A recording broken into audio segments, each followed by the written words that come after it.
High, আমি তাইবা। আশা করি আপনারা সকলেই ভালো আছেন।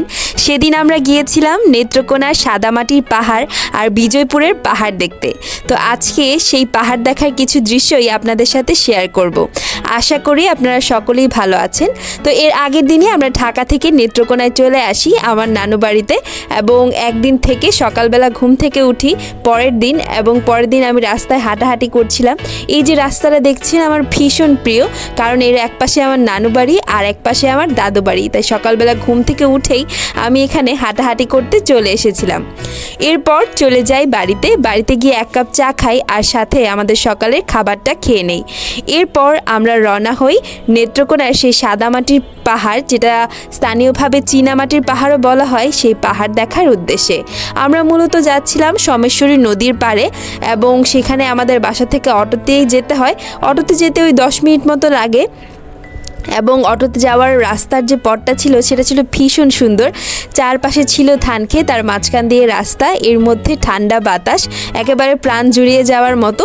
তো এই সুন্দর জার্নি খুব তাড়াতাড়ি শেষ হয়ে যায়। এই 10 মিনিটের মধ্যে আমরা কিন্তু নদীর পাড়ে চলে আসি। এই যে এটা হচ্ছে নদীর পাড়ের রাস্তা। নদীর ওই পাড়ে আমরা যাব এবং অটোতে উঠবো এবং চীনামাটির পাহাড়ের দিকে যাব। এবং নদী পার হওয়ার জন্য এখানে একটা কাঠের ব্রিজ রয়েছে, যেটা বাঁশ দিয়ে তৈরি, এবং এই ব্রিজের উপর দিয়ে ওই পাশে যেতে হয়। এবং নদীর দুই পাশে মানুষ ধান লাগিয়েছে, এবং শীতকালে নদীর মধ্যেও হচ্ছে এখানে ধান ক্ষেত লাগানো হয়েছিল, এবং এই ধান ক্ষেতের ধানগুলোকে কাটা হচ্ছিল। এই যে নৌকায় করে ধান কাটছে। এই জায়গাটা ছিল ভীষণ সুন্দর। এই কাঠের ব্রিজটা পার হয়ে ওই পাশে যেতে হবে, এবং ওই পাশে ওই যে অনেকগুলো অটো দাঁড়িয়ে রয়েছে, সেই এই অটোগুলোতে উঠেই আমরা চীনামাটির পাহাড়ের উদ্দেশ্যে যাব। এবং এক পাশে মানুষ ধান কাটছে, আরেক পাশে মানুষ মাছ ধরছে, আর এখানে অনেকগুলো নৌকা দাঁড়িয়েছিল। যারা খুব শান্ত জায়গা পছন্দ করেন, প্রকৃতির কাছে থাকতে চান, তারা কিন্তু এই জায়গাটায় ঘুরতে আসতে পারেন। আমার কিন্তু ঘুরে খুবই ভালো লেগেছে।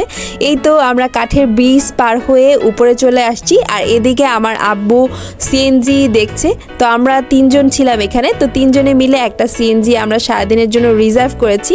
রাস্তার দুই পাশে ছিল পাহাড় আর মাঝখান দিয়ে ছিল রাস্তা।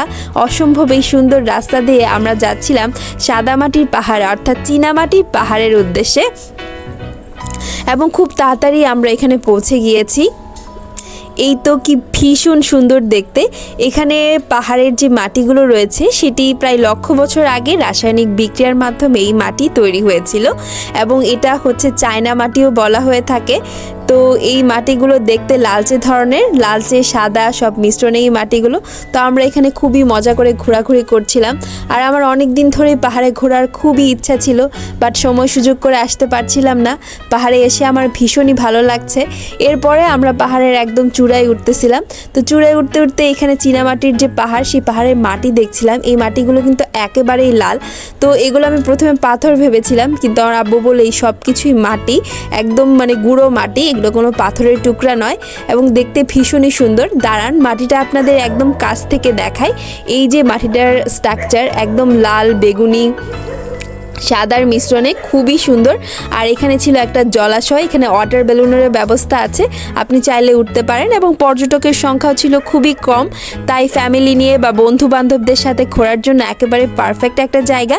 আর নিচে যে খালের মতো জলাশয় দেখছেন, এই জলাশয়ে নামা কিন্তু একেবারেই নিষেধ, যেখানে প্রায় 60 থেকে 70 ফুট পানি রয়েছে।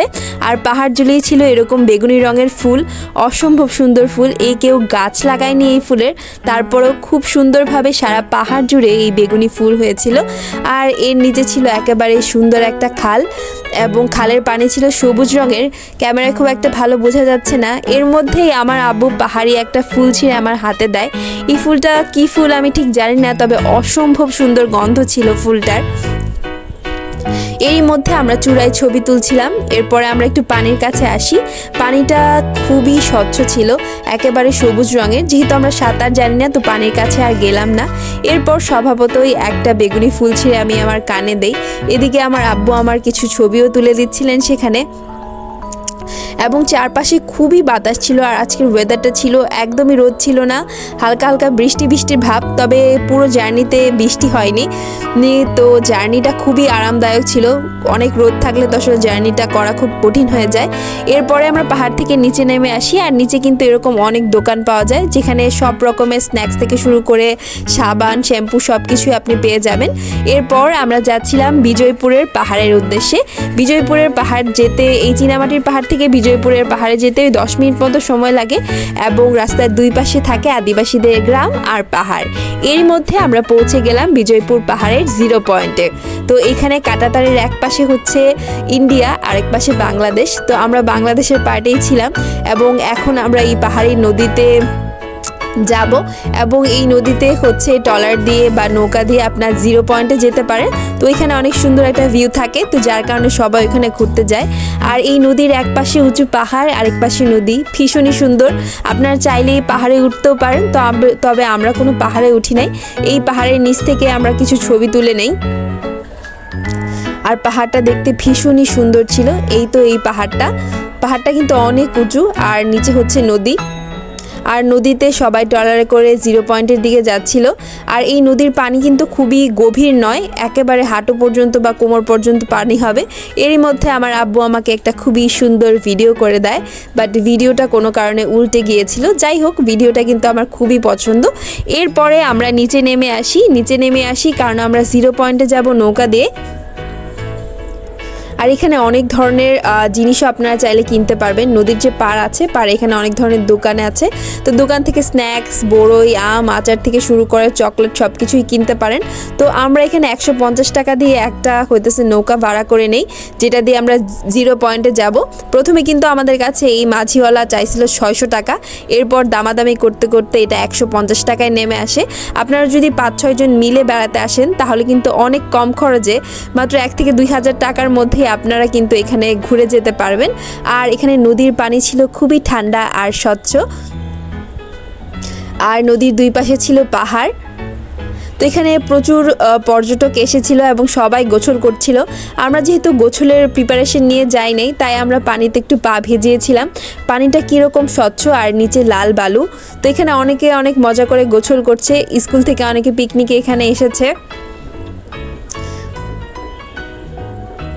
তো আমরা ওইখানে অনেকক্ষণ ছিলাম। এরপর এই যে আমরা নদীতে থেকে পাথর তুলছিলাম, তো এই নিচে বড় বড় এগুলো সব কয়লা। তো পাথর তুলে কিন্তু আমরা এগুলো নদীতেই রেখে এসেছি, নিয়ে আসি না। এবং প্রতিটা পাথরের স্ট্রাকচার কি সুন্দর। এখানে স্থানীয় মানুষ খাওয়ার জন্য কুয়া খুঁড়ে পানি সংরক্ষণ করছিল। এদিকে আমরা কিছু পাহাড়ি কলা কিনে নেই। এই কলাগুলো খেতে একেবারে অন্যরকম এবং অসম্ভব মজা ছিল। এরপর এখানে প্রায় 1-1.5 ঘন্টা সময় কাটিয়ে আমরা আবার নৌকায় উঠে যাই ওই পারে যাওয়ার উদ্দেশ্যে। এখানে কিন্তু অনেক রকমের পাহাড় ছিল, বেশি উঁচু না পাহাড়গুলো, আপনারা চাইলে উঠতে পারেন, তবে আমরা ওরকম আর পাহাড়ে উঠি নাই।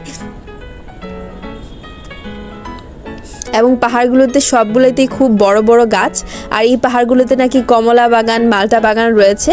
তো আমরা যেহেতু উঠিনি, আমরা দেখিনি। আর এই পাহাড়ের নিচে কিন্তু অনেক রকমের দোকানও রয়েছে, এখানে ডাব, ক্ষীরা থেকে শুরু করে সব কিছু আপনারা কিনতে পারবেন। এছাড়াও আমরা এখানে হইতেছে পাহাড়ের গাছ থেকে একটা লাউ কিনে বাসায় যাচ্ছিলাম।